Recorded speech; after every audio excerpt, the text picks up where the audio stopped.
Good morning, this is Kelly Borsheim here. It's taken me a lot longer to sand this sculpture than I thought because I insist on being precise.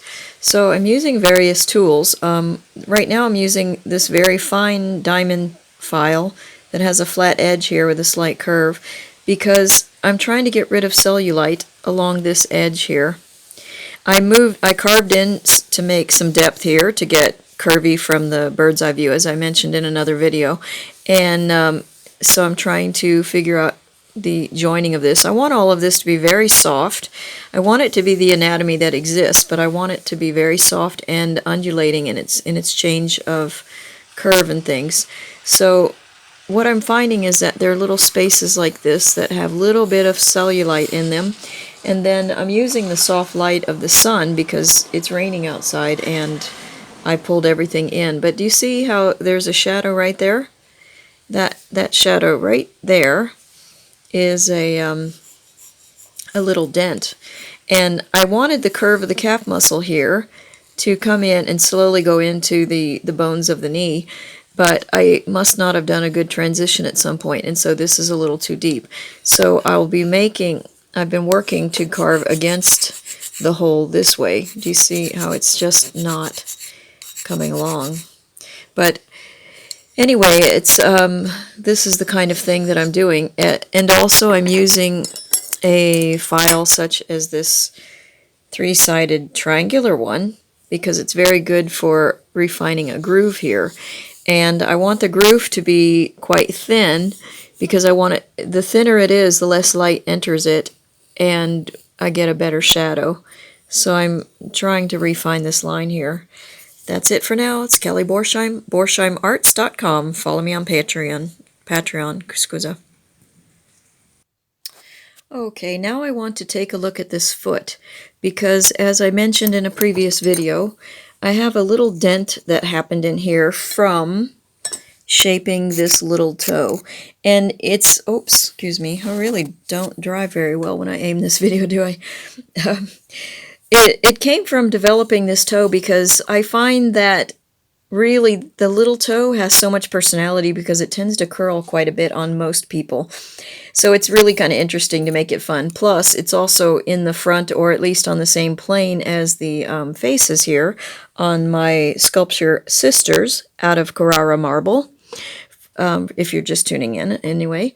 So I've been studying my own foot and also just knowing the anatomy of the foot. You've got foot pads here. You've got a big one going for the larger toe, but then you kind of can group together the smaller toe pads on the foot. But they come in. I really want to increase this, the distance between the top of this toe here. Do you see if I turn it from this way in the profile? Now, I have this thing going on that's kind of weird where the toes from this foot over here are in a negative shape. See, I made an outie coming out here for the crease between the toes. And then it changes here to positive once the form emerges out from under the other toe.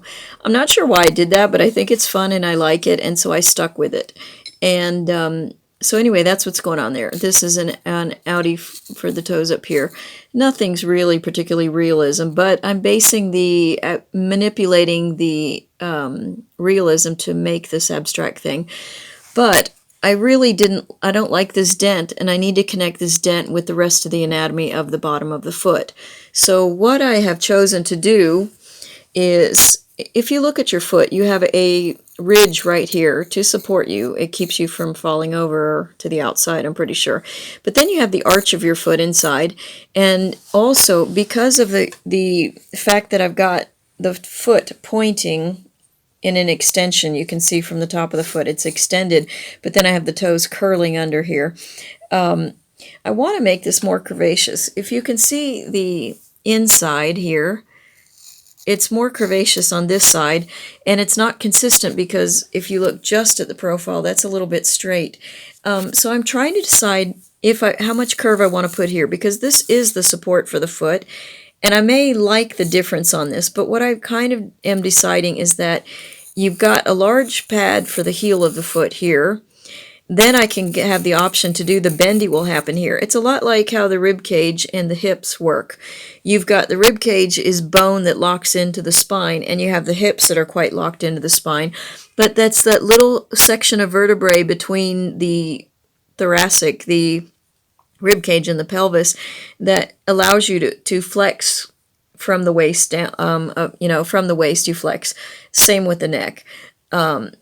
So I have this ability to flex the foot right in this area, and I probably will do the curve here just to put a little more feminine va-va-voom curvaceousness into that.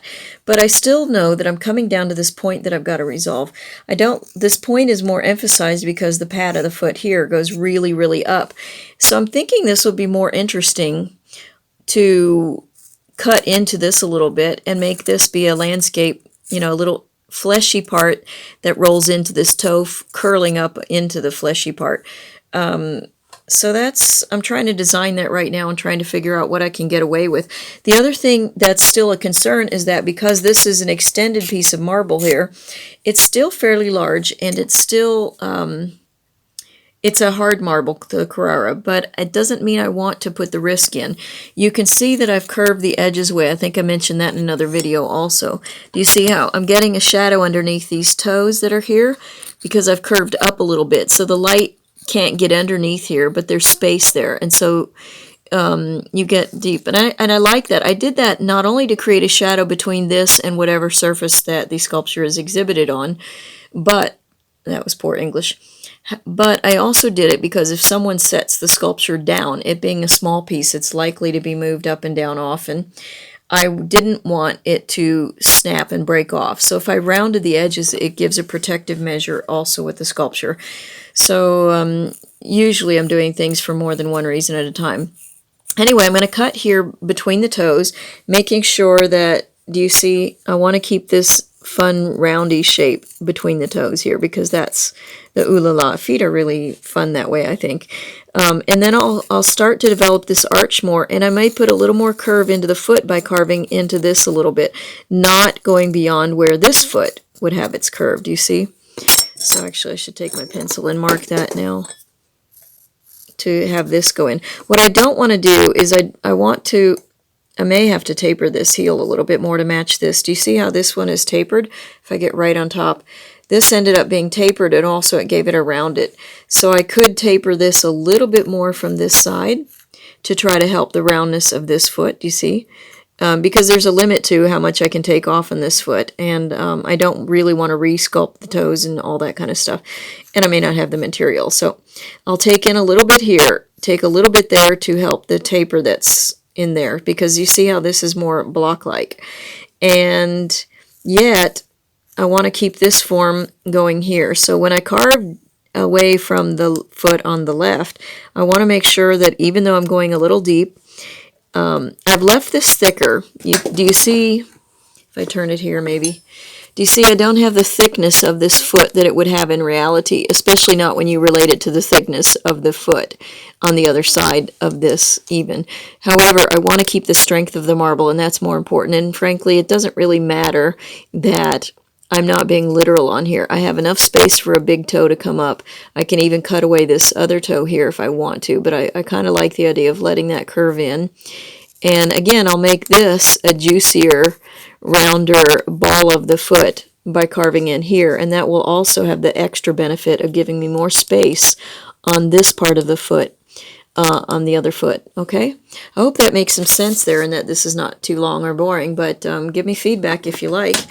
But you can see how, even though it seems as though I'm coming to the end of this project, there's really so much of the small detail that now I'm getting into, and I hope it's not dull for you. Do you see how here I've reduced the size of the marble, but if you go in close, I still have some shaping to do on this from the previous dimension, but I can tell you I'm a lot happier with these smaller ones.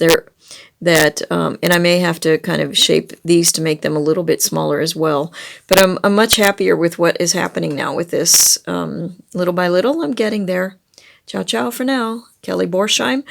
You can see more process stuff on patreon.com. And I hope you're enjoying this. Ciao, ciao. Kelly Borsheim at borsheimarts.com.